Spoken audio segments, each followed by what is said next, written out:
When it comes to taming type 1 diabetes, we need to set goals. And the most important goal of all when managing diabetes is your blood sugar. So today we're going to ask the ultimate question.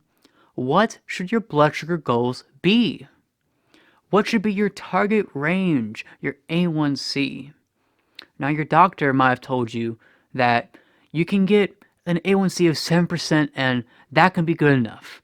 As long as it's 7% or less, then you're doing good enough. I'm here to tell you that is not good enough. Why? Well, an A1C of 7% translates to an average blood sugar of around 155 milligrams per deciliter or 8.6 millimoles per liter. But they've actually done studies on normal, healthy, non-diabetic people where they actually have the blood sugar you're supposed to have. And what they found is what I'm going to show right here. What they found based on their CGMs throughout the day is that while they do go up a little bit and go back down a little bit, their average blood sugar almost all the time is between 80 to 90. And when they eat, it doesn't go up to 155, it goes up to at most 130 and then right back down. Their blood sugar is averaging around 80 to 90 almost all the time, not 155. Now, if you're a type 1 diabetic like me, but your average blood sugar is 155, your A1C is 7, then your blood sugar might look more like this, or even worse, like this. And that's clearly not what a normal person is experiencing. So why is it that we are given these guidelines that are almost double what these normal, healthy, non-diabetics achieve? If a blood sugar of 155 was good enough, then why is it that the blood sugar of these normal people, where their bodies actually are able to self-regulate it, always brings that number back down below 100, below 90, all the way to 80 almost all the time? It turns out your body knows a lot, and it knows that if your blood sugar is too high, above that magic 80-90 range, then your body's going to be in disarray. Your cells, your organelles, all the little parts of your body just aren't going to be able to function right, and it can lead to vast complications. This has been proven time and time again. Even an A1C of 7% or even 6.5% is going to lead to complications. Maybe a little bit longer than it takes if your A1C is 8 or 9, but it will lead to complications nonetheless. Think of your body it's the same way it regulates your blood's pH. It has all these different mechanisms to keep it where it is ideal. And you can tell just from these normal diabetics that the ideal blood sugar is not 155, it is 80 to 90. And that is the kind of blood sugar you want to achieve, not 7%, where your blood sugar is double that of normal, where you're bound to get complications longer than you would otherwise, but still get them.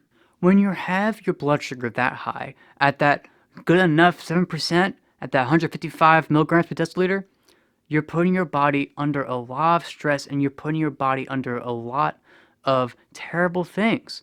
A lot of complications happen when you have your blood sugar double that of normal, especially when it's going up and down like many diabetics do.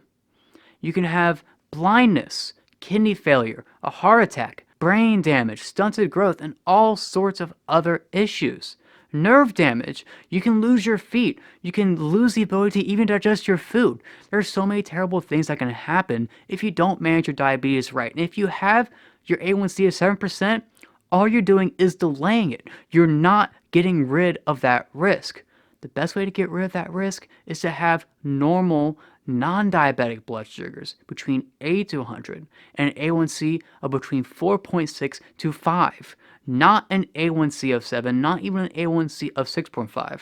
Is it good enough to get kidney disease in 20 years instead of 10? Is it good enough to go blind in 30 years instead of 15?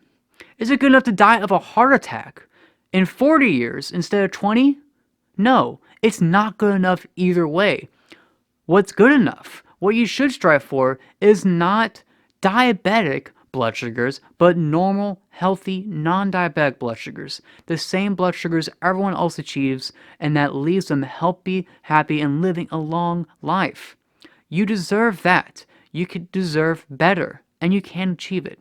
You can achieve the same normal blood sugars that even non-diabetics achieve. All you have to do is know how to do it. And if you're new to this message, it may seem difficult, or it may seem even impossible to get normal non-diabetic blood sugars without going too low or without using tons of insulin, but you can. I do it all the time myself, and yes, I'm not perfect. There are times where I go up a little bit too high, just like anyone, even these normal people do.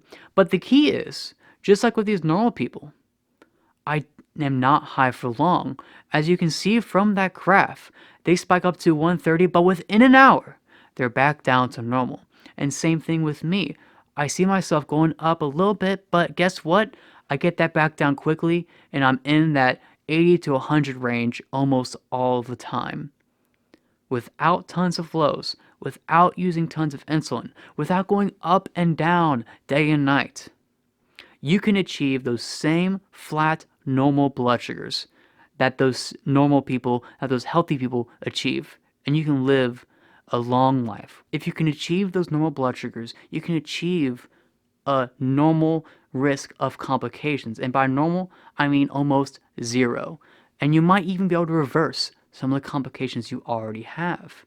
It is within you. You can do it. And I'm here to show you how. I have a series where I go over all the techniques I use to keep my blood sugar level throughout the day. I call it my 3 keys to taming type 1 diabetes. I'll link the playlist below. You can check it out for free. It lasts less time than it takes to get through a single movie. Watch my series, get started below, and learn what it takes to tame your type 1 the right way. To tame it in a way to where you're using less insulin, to where you're having less lows, less highs, and you're able to keep that beautiful range of 80 to 100 as much as you can. So, I'll repeat myself one more time. What is the perfect blood sugar? The perfect blood sugar is the normal, healthy blood sugar. Ideally, you want that to be between 80 to 100. I have my blood sugar between 70 to 120 as my range, but even then, I still try to keep it at 80 to 100 as much as possible. For example, let's say I'm up at 110, I'll probably take just a little bit of insulin to bring it back down. Let's say I'm at 75, I'll take a little bit of a glucose tab to bring it back up. Keep it at that 80 to 100 range as much as possible, and keep that A1C not at 7%, not at 6.5, but at 5%. That is a normal A1C, and that is what you can achieve if you keep your blood sugar in that range. It is all within your reach. It is all possible, and it's not even that difficult. Watch my series below, 3 keys to taming type 1 diabetes, where I go over all the techniques I use every day to manage my diabetes, to keep that flat line. And after 3 years of doing this myself, I've been type 1 diabetic for 15 years now. After 3 years of doing this, my A1C has gone down from 9% to 5%. And I'm able to boast blood sugars in the 80 to 100 range all the time.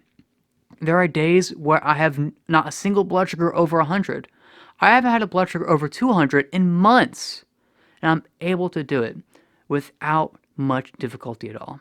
It's all about technique. It's all about learning the right way.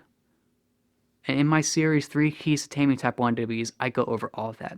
So please click below, learn what it takes to truly tame your type 1 and truly achieve normal blood sugars, and avoid all of the complications that come with diabetes. The complications such as kidney disease, such as blindness, neuropathy, stunted growth, brain damage. There's so many complications that you can get if you keep your A1C at 7%. But you can avoid all of it if you can get that A1C down and keep it down and keep those blood sugars level and normal. You can do it. It's within you. It is all possible, and it's not even that difficult. Watch my series, see what it takes, and I'll see you there.